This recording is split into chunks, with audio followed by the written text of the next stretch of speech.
being a guest on DeMarcus Cousins' Showtime doc. And the producer's like, hey, I heard you want to do a podcast. I'm like, oh, yeah, kind of, I guess. He's like, you should meet with Showtime. Long story short, we met with Showtime, no sizzle, no nothing. And now we're fucking records up. Wait, so the podcast is called All the Smoke. All the smoke. Now, I haven't seen all the episodes yet, but is it like All the Smoke, like you guys are going in? Or, because I did see, of course, the Kobe interview. You got the last interview with Kobe Bryant. Yeah. What is the temperature of the show? Just real. You know, I think my goal in every show is to humanize our guests. You know, we've had Hall of Fame basketball players. We've had female analysts. We've had Sean King. You know, we've had a kind of a variety of guests. But I really feel like the audience just wants to know what we're like off camera, off the court, off the field, off whatever the fuck we're normally doing. And just kind of be relatable. And I think that's where we really gravitated to, is because we keep it real and we're very relatable. No. So you're not even 40 yet. You're turning 40. I'll be 40 in like 2 weeks, bro. And you're already retired. Yeah, I retired at 37.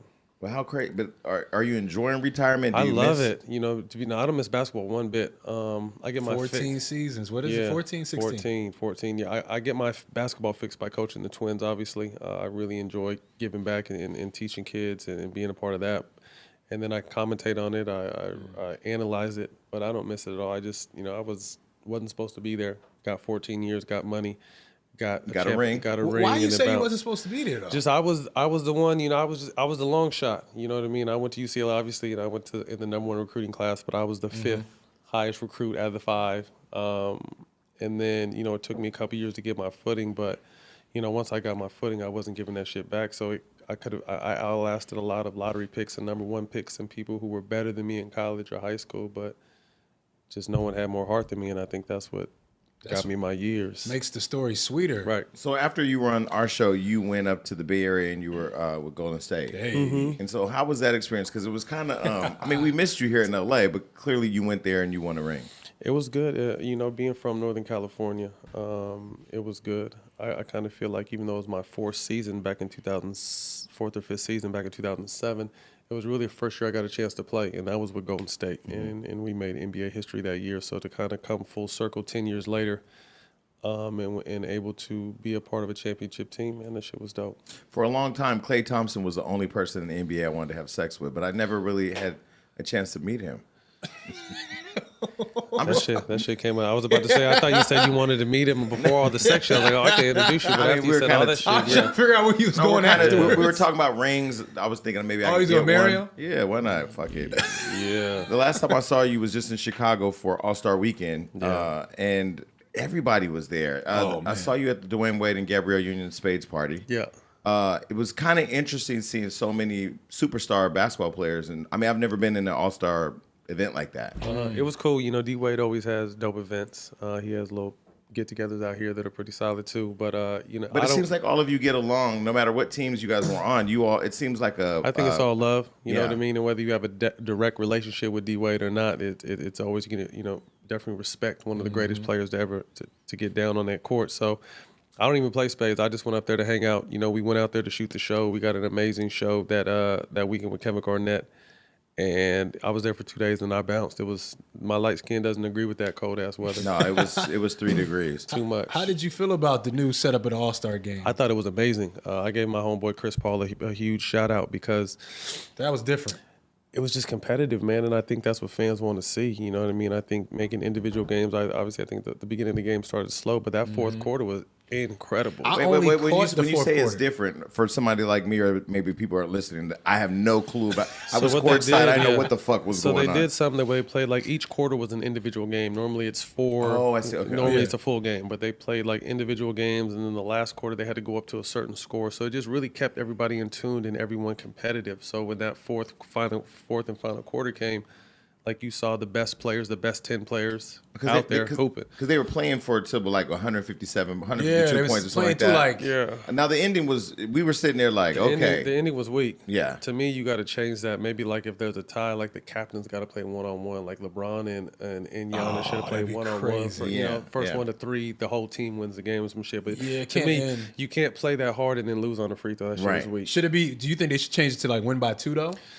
I just Or you think think like that I said, one-on-one- if it's a if it ends up a tie or how was it? It was 152 to 152. It was like Yeah. if he Something like makes that. the one shot, Yeah, yeah. the Yeah, next- it was, yeah. So they won by 1. Yeah. Yeah. Yeah, And- but maybe a win by 2, and or I- like I said, a one-on-one challenge real quick would have been That'd that. be crazy. And what's his name? What's the guy's name from Shark Tank? Mark Cuban. Mark Cuban was sitting behind me screaming, "There's no way this can end on a free throw Nah, line!" And it I did shouldn't not have know been. what was happening. Yeah, you were just there. I was just enjoying the free drinks. You It were out was- there checking out the little shorts and shit. I will say this: Checking out the little shorts. I'm really mad. I've missed a whole generation of being able to really enjoy basketball. Like now that I was there, I said to Tiffany, I said, "Yo, we got to come to every All-Star game." I'm glad I retired. Matt, you know you've been everybody loves Matt. We posted you one time. I don't know if it was last week or something. The comments that these people say on Hollywood Unlocked, they're so filthy. They're pretty much the thoughts in my head. They take after you, bro. They do. But you know, you're a good looking guy. You know that. I appreciate And that. now an man. Thank eligible you. bachelor. Very eligible. Wow. Okay, so we're gonna get into that in a minute. Let me go back to All Star real quick. So I was there, and I was able to finally meet James Harden, who I don't know, but I know like every time I see him, I feel like people see me and they're not comfortable around me. But it was good to be in a relaxed setting where people can have just a friendly conversation. But it was intriguing to see how everybody from different teams treated each other. It was like a country club kind of like But they everybody fuck had a with each other. respect. It's different now because I think back in the day, like used to be like enemies. You know what I mean? Because there was no social media. You worked out in your own city. Whatever. Now LA is the mecca of basketball, so everybody has a summertime house here, and everybody's in the gym. One day it'll be LeBron, next day it'll be James, it'll be Paul George, it'll be Kawhi. Like everyone is coming through here at some point. You know what I mean? So everyone is. You just see each other all the time, and it's crazy because I remember back in the beginning of my career, I used to think like, man, I don't fuck with him, but I didn't even know him. But then I'd end up playing with them or becoming teammates or playing together, and they're cool as shit. You know what I mean? So there's some suckers out here. Don't get me wrong, but most of the dudes are real cool. So like I said, when you end up linking up or seeing each other, now you're seeing each other all the time on social media, so it kind of makes the bond stronger. So everyone is just cool now. And that's what I feel like people love about the podcast, because that little behind the scenes, like, oh, I don't really fuck with this dude, what it's like playing against this dude. Like, we think about it when we watching But you y'all. don't really know, But we right. have no idea who Right. you had a tough time, playing Right. defense with, and who get Right. like that's the stuff that we like to Yeah. hear. That's what makes the podcast so I crazy. just think the little details. When Kobe was talking about his battles and talks with Mike, and KG was talking about his MJ shit, Yeah. and D Wade has his stories, and Steph has Wait, his did stories. Kobe say he had like a list? Like he had a list a kill list at 13 of all the dudes who were ranked ahead of him. But it was a hell of a list though, because a lot of those dudes at 13, those same guys ended up playing in the NBA. You know what I mean? So, but yeah, man, we were blessed to be able to have Kobe's last interview, which was crazy. It's still, I'm I still wanted to ask shocked. you about that. How did that interview come about? Because I watched it, and to be able to go into his environment and have a very intimate dialogue with him, and it be the last conversation. How Yeah. did that come about? I just think people had a huge misconception because we almost fought in 2010 and they thought like we didn't fuck with each other. But that shit, the ball fake in Orlando is what made us become brothers, because he had hit me up in free agency. I was talking to the Miami Heat. This is when LeBron was about to go there and they were about to get Bosh. And I was talking to D Wade and Pat Riley, and I was in Orlando at the time. So I'm like, shit, I'll just go to South Beach. Fuck it. But then out the blue, Kobe hits me, and I don't never pick up numbers I don't know. I don't pick up numbers that I do know. You know what I mean? So, but for some reason, I picked this shit up, and it was Kobe. I'm like, what the fuck? He's like, yeah, you want to be a Laker? Anyone crazy enough to fuck with me is crazy enough to play with me. You come out to L.A., and I grew up, I'm from California, so I grew up a Magic Johnson fan and shit. So I ended up coming out here, and we bonded instantly. And I think we bonded too off the court because we were both going through some stuff in our personal life at the time. So we were really kicking it in the streets of LA and going to dinner and hanging out on road trips, and really just became like, it was crazy. Like through almost fighting, we became brothers. So we kept a very close connection. After that, once I came to the Lakers, he made my sons feel like they're at home, man. Always had some shoes for him, always hugged them, always talked to him, and they're just like, so they've known Uncle Kobe since like they're 3 years old. So just staying in contact and being cool. And then I would see him probably every other weekend because he was coaching Gigi and I coached the twins. So he would always make time to come to our games. He'd always send the boys' team new shoes. He was just an incredible fucking dude, man. So seeing him at the event and seeing him at the basketball stuff, I was just like, come on our podcast. He's like, no, what you guys are doing well. That's and crazy.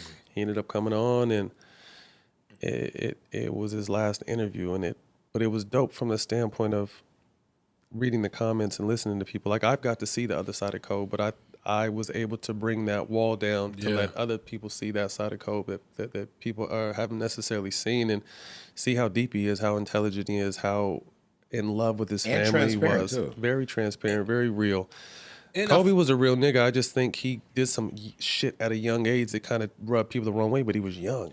But that's where he was talking about the arrogance, and he was talking about how he's not arrogant in his personal life, or that he's very protective of family time, but then on the court he's arrogant. But it's almost like you have to be an animal out there. Oh, you have to, no question. His is more of a greatness to me. You know what I mean? Like the audacity of you type shit. You know what I mean? Like that kind of arrogance, but just incredible player. But the man off the court is, who I really, really fucked with and really became close to, just to see his next passion in his phase and the way he still attacked business like he was still an athlete. You know what I mean? With that same kind of passion and desire, and his ability to bring other great people together to work together, like Team Concept, and create an Emmy Award-winning show and an Oscar. And it was just crazy. But then, like I said, like how passionate he was about his kids and how he loved how much Gigi played and how much he loved Vanessa to death and all the girls. And we used to talk shit a lot because he had all girls, and so he had his two oldest girls. I had my twins, and then he got pregnant with Bianca, and I talked shit to him like, man, another girl. And then I end up getting pregnant and having Ashton, and then he gets pregnant with Capri, and I was like, damn, another boy for me and another girl for you. And he put it, I remember clear as day in capital A's, like, God has a sick sense of humor, So he was cool, man. He was content with being a girl dad and just being an amazing just educator on life. Like I've said, when I've talked to two people, when I've just really sat down and talked to them, that I felt like I really learned something every time I talked to them. It was Kobe and John Wooden, the legendary UCLA coach. You know what I mean? Just like he was so intelligent and so integral about details and explaining shit. And it was just, we lost a real good man. I mean, I just feel like it's good to hear that side because, me growing up being a basketball fan, you only heard Kobe's arrogant, Kobe's selfish, Kobe don't like passing the ball. Yeah.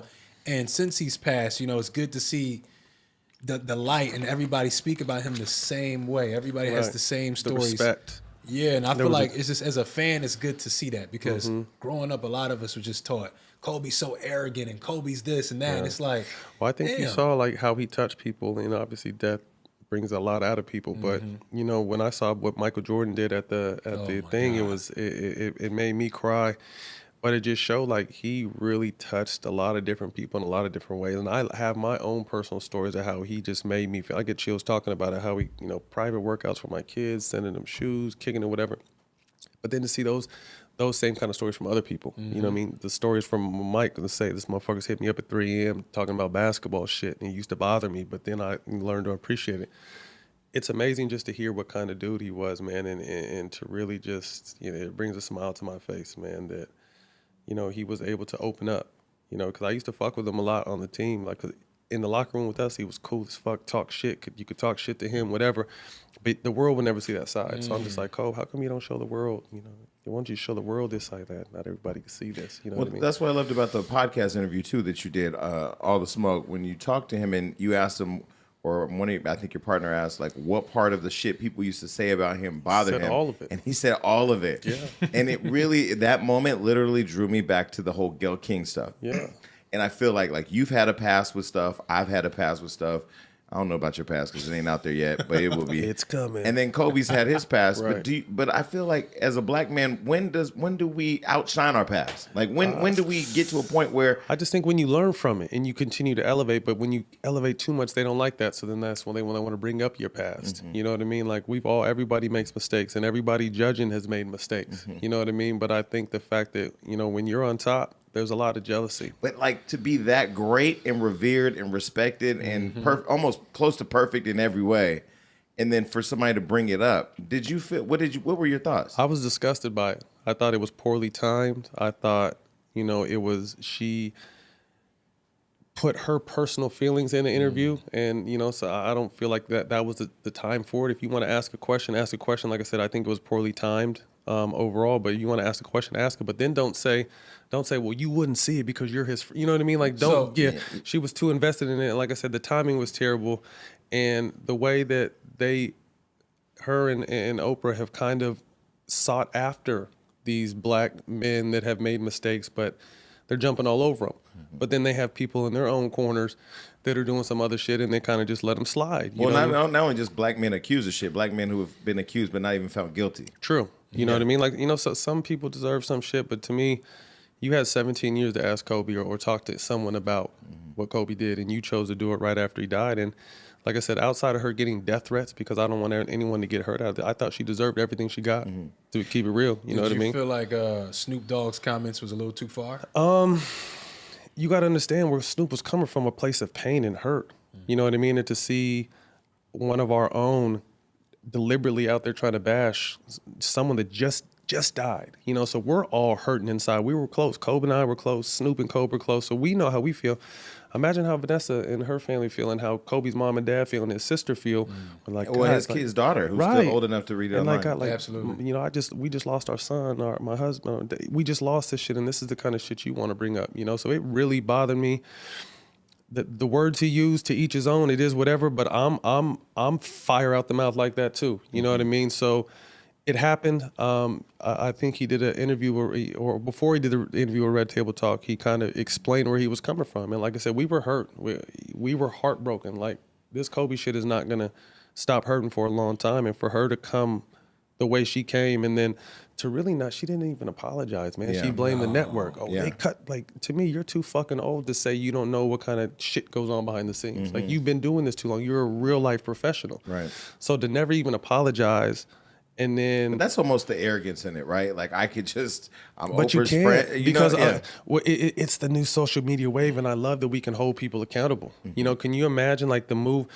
If we can get a handful of Snoops and other people to get that same kind of energy to go to the polls, we can change the motherfucking elections. If Snoop would have said boycott Gayle, people would have you know what I mean? So look, we have that power now. We've never had it before. I think there was a huge shift in life when that shit happened. Like I said, it was unfortunate.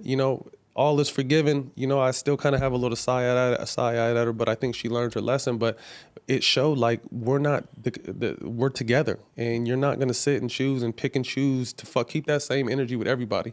And I think social media has given us that power now. Well, this is part of the conflict that I recently had with Kevin Hart, where I've had to bring him up several times and had to explain to him the perspective of black media at a different level than where you are now.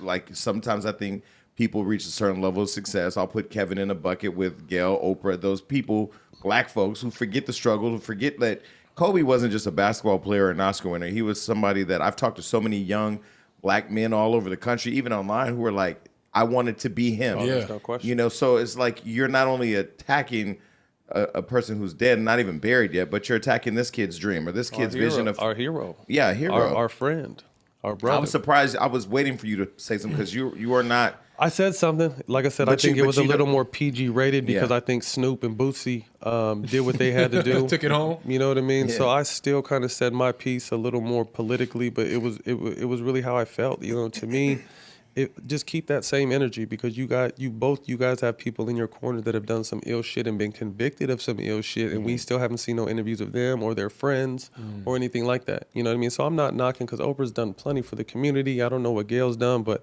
Oprah's done plenty for the black community. But to me, like you said, when you get to a certain amount where you make so much money, I don't know what that's like, but it's probably. It's possible to lose touch with what motherfuckers are really going through on a day-to-day basis. You know what I mean? So if you don't have that strong foundation to begin with, if you step off that slippery slope and you don't really have a strong foundation in this black community, they're going to bury your ass now. Well, see, I know you personally, so I know how good of a parent you are and how much you love your son. So I'm going to ask you two things. One, where were you when you found out Kobe died, and how did you explain it to your kids?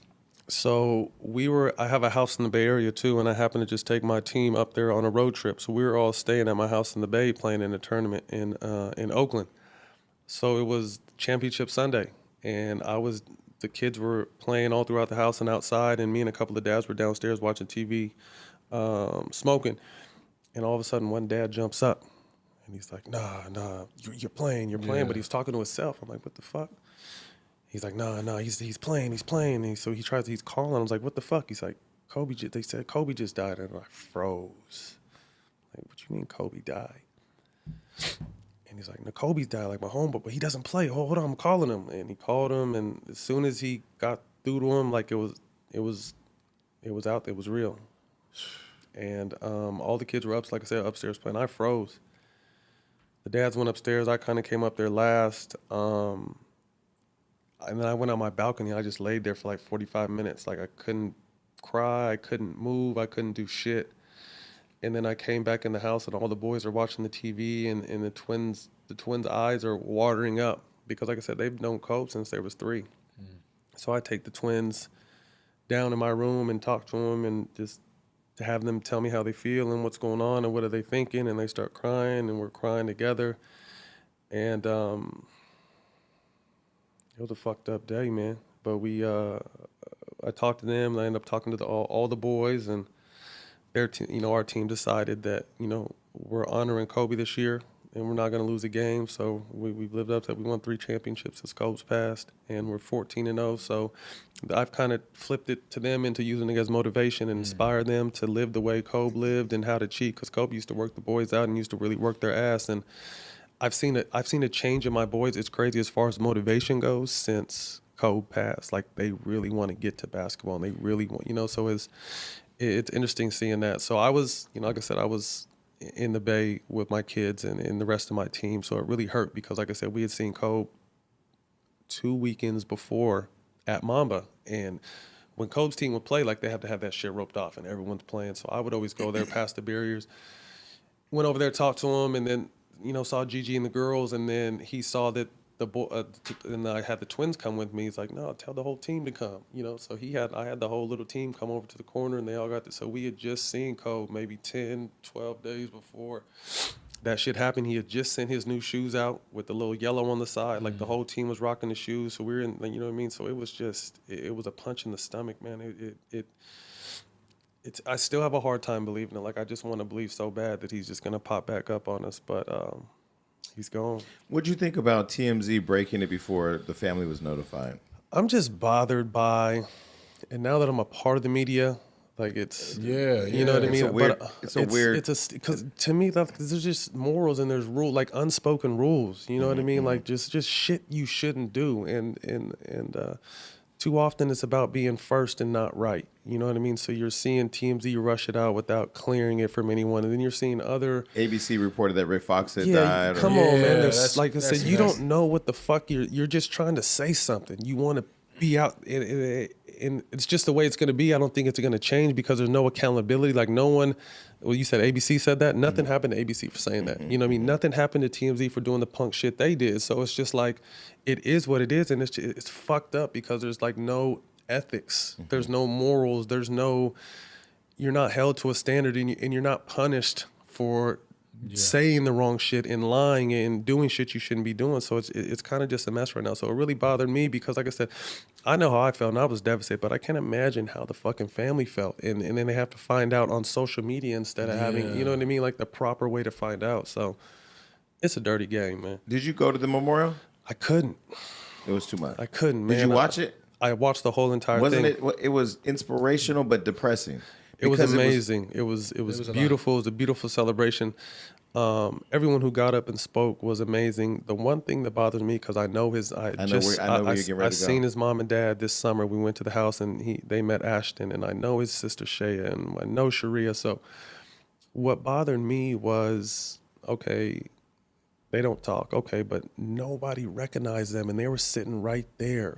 You know what I mean? So it's almost like the first 17 years of his life didn't matter, and like that shit really hurt me. Like I get weak talking about it right now because, obviously, Vanessa is one of the strongest women on the planet, and I have nothing but love for her and the girls and the family. But his mom and dad lost a son, and his sisters lost a brother, and just like nobody recognized Well, they weren't even that. acknowledged, or They weren't. didn't speak or They were anything. on the camera. The camera hit them a couple times, but nobody addressed them. Nobody, or at least on camera. I'm sure off You saying camera that some people as seen, far as the but people that were speaking. yeah, nobody. And like they didn't get a chance to speak. There was just no recognition honest, of I his didn't even know family. who they were. Right, like they didn't put their name at the bottom. That was the only thing that kind of hurt my feelings. You know what I mean? And I hope it was just an accident.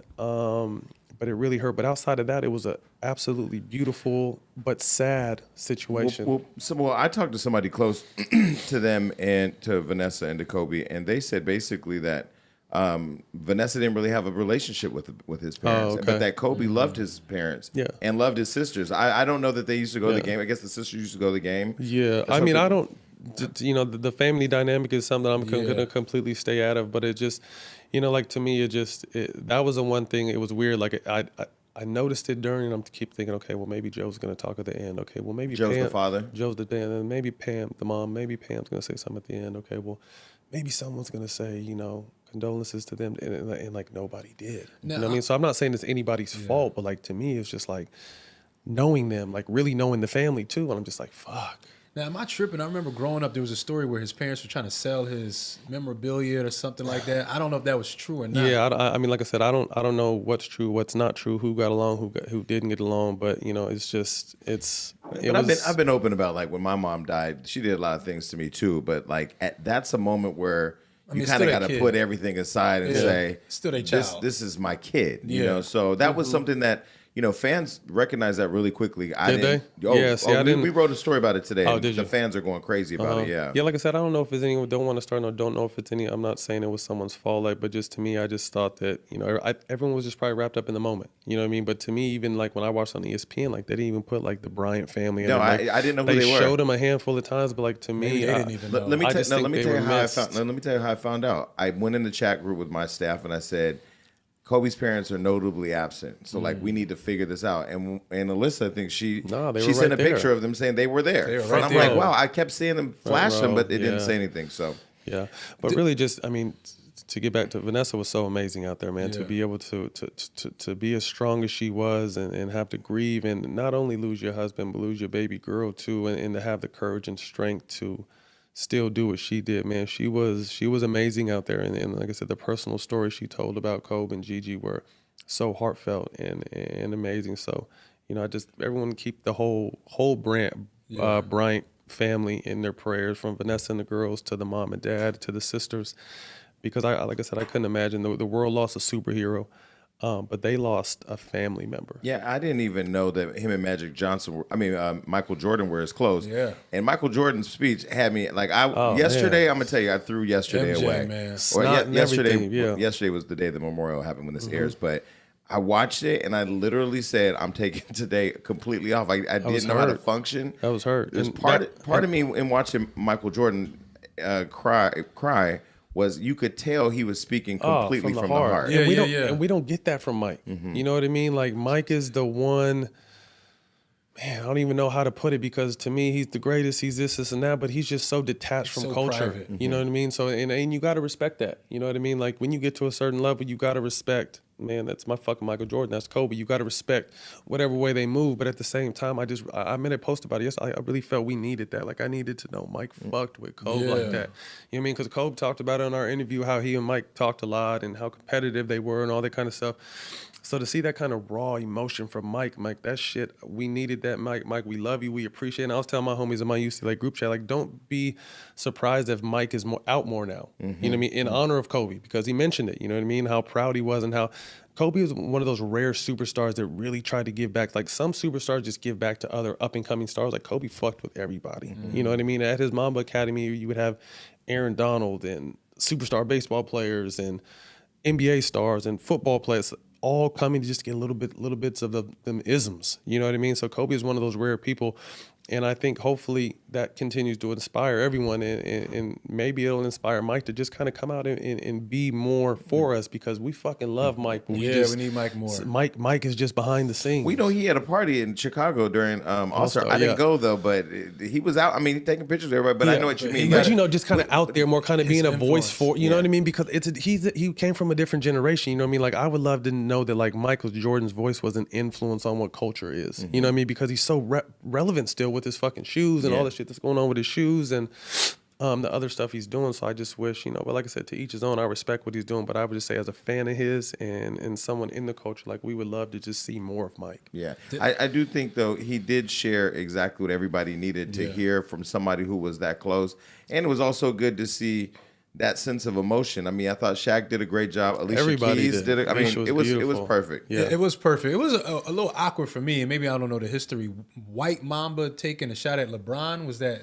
I don't even think it was a shot. Like, was it a joke? I thought it was a joke. Yeah, it was a joke. It's just she's not a comedian. Yeah, it came off. It was just like, wait, was she? She wasn't taking a shot. It was a joke. Okay, you know what I mean, but it was just speaking. It was speaking to how talented Gigi is. Like, LeBron is 35 and he doesn't have it all the way down yet. Gigi was 12 and 13 with this Kobe or MJ move. So I think it was more just a credit to how talented Gigi was. It seemed like it's like a few people laughed. I was watching on TV, but it's like, it wasn't a sneak diss. She kind of looked over like, some lighthearted humor. But here's the gag. I sat next to her at the All-Star game. I didn't know who she was. Oh, she's because I was trying to get the waiter. She was taking up the waiter's attention. So I'm like, who is this girl? But apparently she's a good basketball player. She's one of the best ever. I didn't know these people. I thought it was. So you had talked about on the podcast where you took Kobe to the club. Now this is what I don't get. Now. This is, I know you off the microphone or behind the camera, so I know who you are. You're pretty much who you show yourself. That's you are who you are. In front of the camera, off the camera. Yeah, now when he's off the camera, is he fun? Like, because I always saw him just as a brand. Super cool, man. But I used to be on his ass about that. You know what I mean? Because to me, like, was that a way of keeping him like grounded and? Nah, because he's not arrogant. Like, you can't talk to me. You can't, because like I said, I used to go at Kobe, talk hella shit to Kobe, and he would talk it back. Other people would talk, so it wasn't like that. But to me, it was just, I just wanted to loosen him up. Like, I just tell, like loosen up, like, let me shake your motherfucking ass real quick. Like, really loosen up, like, because we always got to see how dope he was and how cool he was and how funny he was, and then how serious he was when he needed to be serious. Like, we saw all shades of him. So like I said, we connected. I don't even know how the fuck we ended up. We're in Milwaukee, Wisconsin, and Steven Jackson is out there, but he's hurt. So I'm just like, man, what the fuck's going on? It's freezing, it's snowing. So I'm in my room smoking. So I hit Kobe up, fucking around, like, you want to come down to smoke with me? Nah. He's like, nah. But like, what you doing? I'm like, shit, Steven Jackson's about to go to this spot, like right behind the hotel. He's like, I'm in. I'm like, what? You want to go to a club out here? He's like, yeah, I'm in. I'm like, fuck it. All right. So we walked out the back of the hotel to the alley, and it was me, Kobe, and Jack in this little VIP area in a club in Milwaukee. Were people surprised when y'all walked in? Probably not in me, but the motherfucking see Kobe, like, it's like Kobe. Like, so, and we were roped off, and it was like on this stage was really well lit, so everyone was just fucking staring the whole time. But that was Milwaukee. But like I said, we were going through some shit at the same time when I first came here, so we were out in these streets, just hanging out and having a good time, and like I said, really bonding as brothers. And he's kind of the one who put me on to celebrity chicks, because he was the one, like, he was taking me to these black tie events, and we were meeting all these actresses. And like, once you let me in the door, that's all. Like, you ain't got to say a motherfucking word. Like, let me in. I'm gonna do what I do. So Kobe was the one that kind of put me on Hollywood girls. But do you prefer the Hollywood girls over just the regular girls now? I've met a few really solid Hollywood chicks, but like, to me, I'm not as much as I'm in the media and in the blogs. I really try not to be. It's mostly just because I have a slick ass mouth. You know what I mean? So, but I really prefer to stay private. You know what I mean? So, to me, it doesn't matter who you are or what you do. It's just, I got to be able to vibe with you. That's it. But do you feel like maybe like a celebrity woman has a lot more to keep private, so you can trust more to lose? Yeah, there's something to lose. Hey. Absolutely. Absolutely. There's something to lose, definitely. So you always want to keep that in mind, because you just never know, man. You just never know. So you pop out the blue with the whole kid in relationship. I'm like, what is happening? Like, why did I not know this? Why did, Because I just tried to stay out the way, to be honest with you, man. To be like, and Beverly Johnson, the legend, her daughter. Okay, so Right. I text you one day because I try to be in your business as much as possible, but as a friend away. But I'm like, okay, wait, congratulations. But when did this happen? Like, did you guys both decide to just keep it low? I just tried to be low. To be honest with you, like I said, I was just trying to stay out the way. You know what I mean? I think my first breakup with my twins' mom was so public and nasty, and people had to choose sides. Like, that's the last thing I wanted to happen on this time. You know what I mean? So, but we stayed low. You know, we went to college together, and then met, or not met, but saw each other at All Star and just hit it off, and we're with each other, hung out every single day after that. Irresponsible and had unprotected sex and got pregnant, and I had a discussion about that, but then chose to have a baby, which I'm so happy about right now because I get to start all over. But just the situation didn't work. You know, I wasn't happy. You know what I mean? And so, like, we broke up like at the end of December, and it didn't really hit until towards the end of January. But I was just, like I said, I really didn't want to ruffle the feathers. You know what I mean? I'd been in the media plenty of times for relationships, and everyone's saying, well, damn, you can't keep a girl. And then, like, you can, and I just realized I'm at the point now where, like, it's fucked up because in both the situations, I just wasn't happy, so I chose to leave. You know what I mean? But a lot of shit came with that when I chose to leave both situations now. So I'm hoping that this next situation is just, emotions and feelings, and everything will calm down, and we can get back to a regular schedule with our son and just be friends. You know what I mean? I think after 6 years, me and Gloria are as cool as we've been, which is great. And then, like, I would love to have that with this. Like I said, just because we didn't work doesn't mean we have to be enemies. Well, let me ask this question, and I'm going to ask it as sensitively as I can, because I know how much No such thing. No, because I know how much you love your children. Love my children. You're a great father. And I know you love the child that you have with Ananta. But when you said you had the conversation, was it the conversation about not keeping the kid? We discussed, like, where we were at, you know what I mean, like, in life, and it was fast and it was new. And, with Gloria, everything was fast and new. You know what I mean? The twins came along quick with her too, you know what I mean? But I just think we both understood that, we got to be responsible. Like, we were both irresponsible. And when you're irresponsible, stuff like this happens. You know what I mean? So I was more on the side of, this is fast. Is this the right move for us? Our relationship is new. And then, her being a loving mom, like, it'll work. It'll work. So she had other kids? She had 3 kids from her previous marriage. So, like I said, amazing woman, the most supportive woman I've ever been with. Love her.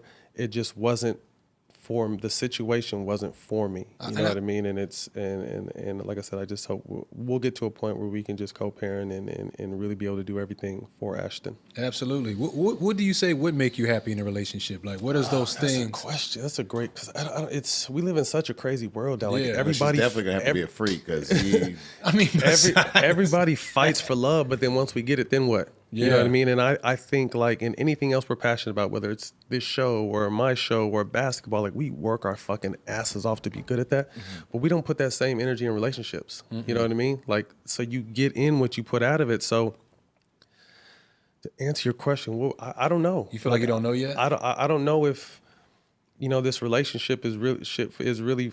I was going to say, why don't you practice the whole polyamorous thing? That's multiple relationships. Hold on. He knows how to juggle. He could be in a circus if circus was hiring. Motherfucker could juggle. I mean, because you're very transparent. You're good with kids. I'm very transparent. You know what I mean? You're good sexually. Sexually, you're great in bed, from what I've heard. And he's plugging me right now. And you do all the things that a man is supposed to do to a woman, and that's amazing. So why not try to have, like, put this on everybody, a group thing? A group thing. I ain't got too personal because of my friend. I can't do I've that. always been scared to do that because I just don't. The Me Too shit scares the shit out of me. You know what I mean? I was talking. I don't know who I was talking with, but I've only had like one threesome my whole life, and it was when I was like 21. Like I'm too scared of a girl to say something. And then with my reputation, I'm guilty before That's true. Yeah, they say bro. anything. You know what I mean? So to me, it's like even with single, whatever. Like I'm just cool with chicks. You know what I mean? Like when we kick it, it's not sex all the time. You know what I mean? We could just chop it up, talk, watch a movie, whatever, take a bath, whatever. So it's just like I want to make sure that like we're cool. So if it never has to even get to that place. Like I stopped having one night stands a long time ago. That shit is too risky. Like So I just think yeah. you got to be really careful these days because we have targets on our back, and it's just a different time now. But do you see yourself getting married, like married and, you know, walking down the altar and having the whole, you know, Do you see yourself doing that? no. I see myself with a big ass bed and a bunch of niggas that don't speak English. But that's just me. I've been exposed to polyamory, so I just feel like, I don't know. But I feel like if you don't like one relationship, having multiple doesn't sound like the better option. Relationships. Everybody can But feel I a just different need. like the way. Do you really feel like we're meant to just be with one person? No, Like, and I feel like we're that way. And I feel like when you're like you, rich, successful, famous, you're guilted into having the perfect family. Like you have to have the perfect wife, the perfect kids. Got to be dressed. You already got perfect kids. They already dress cute. You already active in their lives. Well, that's what I try to do with this last situation, and like I said, it just. And I will it say, wasn't. you really made an effort. I took a family picture, and they're like, What? "When have you ever seen me in a family picture?" really And went for it. I posted her. Like it was just, like I said, it just. But At do the you end feel of the like day, do you feel like you were being you though? Like, do you feel like I was being me, but at the same time, I kind version. of felt still not compromised, but Pressure? it wasn't even pressure. It was just like I just wasn't comfortable all the time. You know what I mean? And I just think like as much shit as I've been through and as much money as I've lost in court battles and to my exes, and as much as I've been dragged through the mud and everything, like to me, I'm to a point I'm selfish, but I'm not hard-headed selfish. But to me, like you gotta fit in my game plan on my path and go with that, or it's not gonna work. So she posted something and she said, when a toxic person can no longer control you, they will try to control how others see you. The misinformation will feel unfair, but stay above it. Yeah. She's calling you toxic? I guess, you know what I mean. I guess, and I wasn't by any means perfect, but I'm not a bad person. Like I said, I'm very transparent, almost to a fault. You know what I mean. So I'm gonna keep it too real with you. Mm-hmm. You know what I mean. And like I said, it was the situation was just not a situation that was comparable for me and my twins anymore. So I just, decided to make a move off it. You know what I mean? And then I'm reading, well, you can't keep a woman. You must be a problem, or you're gay, or you're this and you're that. Well, I can tell you, I can tell you as the general of the gay community, he ain't gay. Because if he was, ladies and gentlemen, Nigga called himself the general. we'd have kidnapped him a long time ago. No, but it's tough because like once again, and I realized I kind of made a mistake because I was low key being calculated petty when I posted a picture because I hadn't seen my son in shit. It's been 13, 14 days, but a restraining order was issued to me, and I can't get into too much detail, but it's just like, Well, somebody sent us some receipts today. I don't know who sent us these receipts because Right. they're anonymous accounts, but Yeah. you were approved But see, I didn't even look. That was all the way inside the paperwork that I didn't even look at. But to me, I'm just like, what is this for to begin with? Like, what do you? Yeah. What is Why are you someone coming? What is someone coming up to my kid's basketball practice and hand me this paper for when I really didn't do shit to deserve that? Like I said, Yeah. I'm not perfect by any means. I'm not crying wolf. Like for me, fuck that, because I could take anything that comes to me straight up. But like I didn't do nothing to deserve this paperwork, so that really bothers me. If you left her, don't you think it's a way of kind of using it's a tool to vilify you in the press? Don't you think?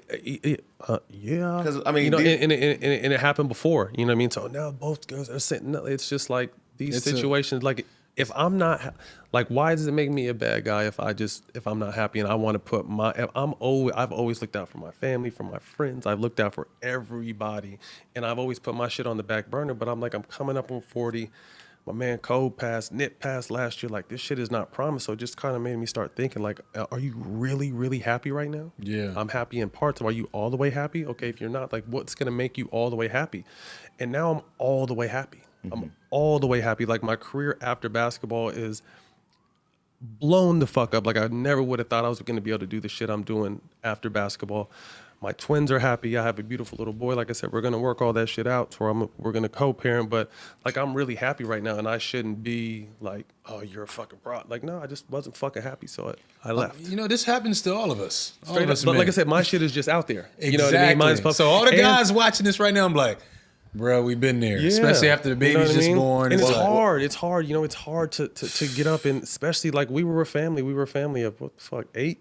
Like, this is a big family. You know what I mean? So so it's hard. There's kids involved, and there's stuff. But like, at the end of the day, like, this shit is not promised. So to me, I want to be happy every single day. You know what I mean? Facts. And not that I wasn't happy, but I was just uncomfortable sometimes, and I didn't want that shit. You know, so it was just like I didn't want to feel uncomfortable. So I'm just in a place now where, you know, it's me and my sons, and we're happy as fuck, and we hang out with little Ash, and we have a blast, and we do stuff together, and that's just where I'm at right now. So it's my kids and business right now, really. Yeah. When you say you feel uncomfortable, do you feel like it's something triggering you from the past, like that uncomfortable feeling is like something you felt before? I don't know. You know what I mean? Like, people ask, like, am I stained from my first relationship? Will that keep me from ever?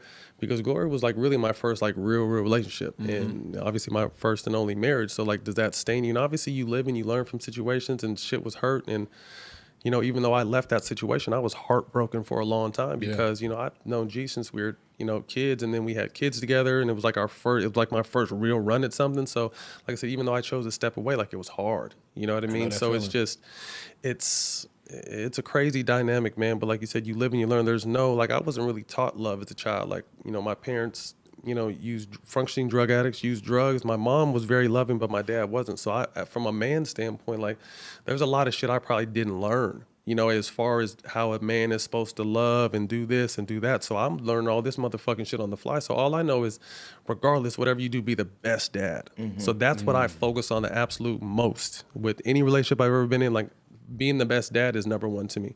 You know, my spouse came second, and that's just keeping it real. So that's all I ever really knew, is to be super dad. But I think at the same time, I wasn't being like a super partner. You know what I mean? So like I said, I don't blame Gloria. I don't blame my last. If they want to blame me, it's whatever, because I'm still trying to figure out this shit called life out. You know what I mean? In this relationships and being a dad and being responsible. Like, there's no book to this shit. So, you know, we're learning on the fly with no solid foundation to begin with.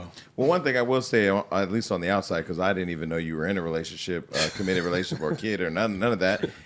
But I was kind of watching it, you know, from a distance, you know, with one eye, you know, closed. But it did. You were making an effort, you know, and I feel tried like hard, that's man. really all you can do. That's all you And can if do. shit don't work out, it don't work out. It doesn't. You know what I mean? But She's spite in there, man. There is. It's spiteful. I was talking to my man. It's just like I really, and not that I'm even, like I said, because I was a motherfucking role player in the NBA for 14 years. Now my post career is popping, but I know who I am and where I fit in this whole ecosystem. So I can imagine how someone who elevates a superstar acts. But like, you can't break up and just go your separate ways anymore. Like, it has to be, someone's gonna get in their ear, a mom or a family member is gonna get in their ear, and it's gonna become, well, fuck this motherfucker. He probably did this and that to you, and it's crazy. You know what I mean? So it's just, it kind of is what it is. The storm will be weathered, and luckily there's 24-hour news cycles where someone else's bullshit is gonna come up, and it's gonna take the way of my bullshit. But you know, like I said, like, my whole thing is like, I can't go through another 6 years of being like at war with the mother of my children. Like, It's that so shit is draining, mentally bro. draining, financially draining. It's just draining. You know what I mean? And like I said, I'm finally in a good place with the first ex, and you know, I'll get there with this ex. What is your relationship with Derek Fisher? Me and Derek are cool. You guys are cool? You know, we got into it, and then I seen him one day, because they're still together. And so I would see him, and I coached, and since I retired, I coached my boys in football and basketball. So I would see him like at games, but he wouldn't make eye contact, or he would leave when I would come in. And it was all the kind of this, just like this awkward ass energy. And before the movie pool, like, we were cool. He was a stand-up dude. So I just got to the point, and the twins were telling me too, like, Daddy, you should be friends with Derek. Like, we really like him. He's like, it's like, he's good to you guys. And to me, that's because I was over the relationship with her. So to me, the next most important thing is like, is he good to my kids? Well, when you were here, I remember what drove you crazy was you found out from them. Yeah. Don't do me like that. Yeah. Don't do me like that. You know what I mean? Like, tell me like a man. So like, that's what it says. So it was after a football game one day, and all the family and kids were walking towards the car, and I look back, and Derek is like a half a basketball court behind us, and I'm just like, this is kind of awkward. So I walk back, and I know Gloria, because I was actually talking to Gloria at the time, and I know she's probably like, oh, what the fuck, what's he about to do? So I just pulled him to the side and just told him what happened to, just the reason why I did what I did. It was like I wouldn't have liked that you moved on with my ex, but I would have respected it if you would have came to me as a man. And then I took it so deep as like, because I was still playing at the time, like, you're going to be around my kids more than I am. So like, we got to work at this shit together. You know what I mean? So you got to be the male figure in their life, and you got to discipline them and teach them shit and everything. Because like I said, I was over the relationship with her. So to me, like, I'd much rather who move on with him than like some fucking rapper or some other motherfucker that's not going to treat my kids the right way. Because you know Derek's character overall. That's what I'm saying. I know outside the movie pool, he's a good dude. So to me, like I said, if I'm over Glory, like, there should be no grudge. Like, we got it in. Whatever happened. So I'm to the point now where it's just about what's best for the kids, and hopefully make Gloria happy, so we don't have to. So we don't butt heads. But that's the growth that nobody sees, man. Well, they don't want to see that. Nobody wants to see that. They don't want to see that. They want me to fight They want me to fight everybody. They want me to be who I've showed them I can be at sometimes, but it's just not me. Like I said, I just had a lot of real, like, you got to think about like that shit, like a homie dating an ex, like people have been killed for shit like that. Mm-hmm. You know what I mean? People get killed for a lot like less. Just your ex, like this is right, a some of my girlfriend. kids. Yeah, you know what I mean? Somebody Like, you've been with for years. But even like I said before, with all that, like to me, it wasn't even so much about you can't help who you fall in love with. I want her to be happy. I still do, to move on, whatever. But to me, it's just like you can't be around my kids knowing how much I love my kids and just not tell me about it. But it also speaks to how well you've raised your kids if they're mature enough to have that conversation. Like, hey, Dad, come on, be cool with Derek. Straight up. Right, because they know they can come to me with that. And that was really the main reason why. Because I used to, you know me, I was just like, how's everything? Yo, he's great, he's this, he's that. And they're always like so excited about him. They're like, you guys need to be friends again. I think you would like this, Derek. I'm like, okay. You know what I mean? So that was really my driving reason behind let's just squash it. Because at the end of the day, it's about raising Isaiah and Carter and having two positive male role models in their influences and role models in their life to just teach them. You know what I mean? So like I said, I'm glad that her and I are at a place where it could just be cool now. It doesn't have to be awkward. It doesn't have to be stuffy. It doesn't have to be nothing but just. And she looks happy. Yeah. I think they're getting married soon or this summer or something. wow. So like I said, I wish them the absolute best. Like I said, her and I are at peace. The boys love him to death, and that's just my most, to me, like, are my kids happy? Then I'm happy. So what are you the most proud of? I mean, you won the ring since you've been here. You have 3 kids now, all of which seem to be being raised in an amazing way. At 39, which is still hella young, looking back, what are you the most proud of? My kids, hands down. That's the best part of any of this shit. It was a dream. Like I said at the beginning of the interview, I wasn't supposed to play in the NBA.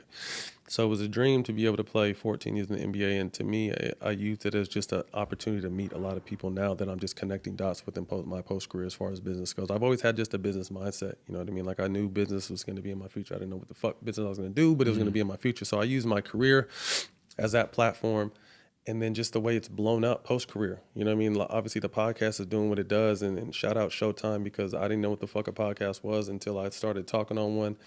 And it's been crazy. And then, to be able to work for the Disney family and ESPN and host shows for Complex and work for Fox and having... You have hair care products too, though, right? I have a hair care line called Hue that's in Target. Jason's been using it. Fresh. Not yet, but I could. Yeah, you need to. I should have brought you something. Wait, listen. Good hair. Well, I'm surprised you're not in weed though. Like, I am in weed. Okay, I was gonna say no, because the first time I went to Matt's house, I go up to the roof and he's sitting there. And we're having I forgot what we were having a conversation with and who I was there, but he pulled out this literally still the biggest bag of weed I think I've ever seen in LA. It was the hugest bag of weed. So I would assume you'd be in the business. Yeah, I'm in it. I'm a part owner of a company called 7 Leaves up in Sacramento, in my hometown, where we grow all our weed. We'll have about 1,000 lights for any people who kind of in the space and know about it. He actually passed me a joint at a party. I was like, oh, thanks, man. I was handing them This hoes is you? out. Yeah, we got that. You? And then I'm actually launching my own particular line called Swish. This is my sweatshirt. Hey. Nice. That we're dropping a whole line of CBD skewers and a whole line of THC skewers. So, I have several different, and I'm to the point now where they're hopefully in the next 6 months, everything's going to really start turning over and it's going to be dope. So, but definitely what I'm most proudest about it is my kids, man, and getting a chance to just be the best dad. Because like I said, like me and my dad are great now, but it took 27 years and my mom to die until we got to the point where right now that's my dog now. But I missed that first 27 years. So to me, like I just always told myself, man, if you ever get a chance to be a father, that's number one to me. So that shit came before anything else and will always come before anything else. Well, speaking of parenting, last question I'm going to ask you, since I did see you at D. Wade and Gabrielle Union's event, with the whole thing that's going on with Dwayne Wade's son wanting to transition and be acknowledged as Zaya, and Bootsy and all those people attacking what their choice is, what do you think about that? I think it's disappointing. I think that our community overall is not very educated on the subject matter. At all. First and foremost, I don't think that, talking to Dwayne, that he wanted his son to choose this path. You know what I mean? He, in his interview, you know, he said he had to really look at himself in the mirror and figure out who the fuck he was, because he said his son knew who he was, or who he calls his daughter now. She knew who she was. So some people are saying, and he said he started seeing signs at 3 years old. And I believe that because I've seen signs in kids 4 or 5 years old. Like you could just tell, like it's different, you know, and it's not even different in a bad way. You just have to understand what that different is. So to me, you know, with this son, was he 12 now, 13? 12. Or daughter, excuse me. What's the opposite? You're saying, fuck this, I don't agree with you, and I'm just going to disown you, and you might, you know, commit suicide or get on, you know, to me, they just took the only route. Now, like, regardless of whatever the fuck decisions you make, you're my child, I'm still going to love you.